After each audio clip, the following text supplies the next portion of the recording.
Mapambalizo. Ah.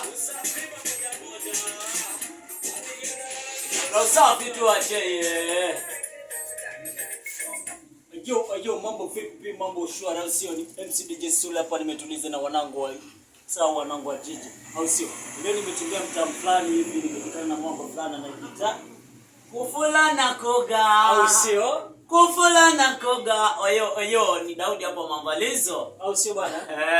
Wanakuita Daudi Mwambalizo. Daudi Mwambalizo. Sasa hii kitu ilikuja vipi hapa?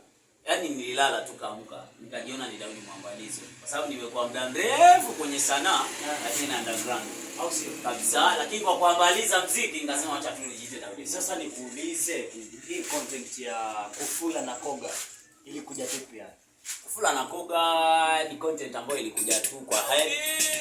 Nikifikiria kulingana vile nilikuwa na passion, kwa sababu wakati mwingine unaweza pita barabarani pale uko na leba fulani, watu wamesimama na kufanya shughuli zao pale na boda. Mara hiyo ukasikia watu wanasema boda na fulani wachafu.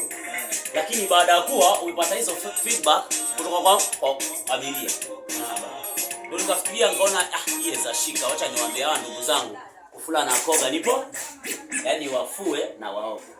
So inamaanisha mabodaboda walikuwa wafui au waoge. Ni abiria ndio walikuwa wanasema hivyo, sio mimi.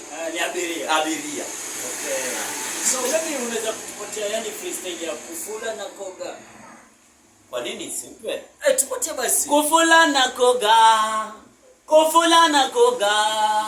Kufula na Koga. Abiria wanalalamika, hakuna siye lalamika.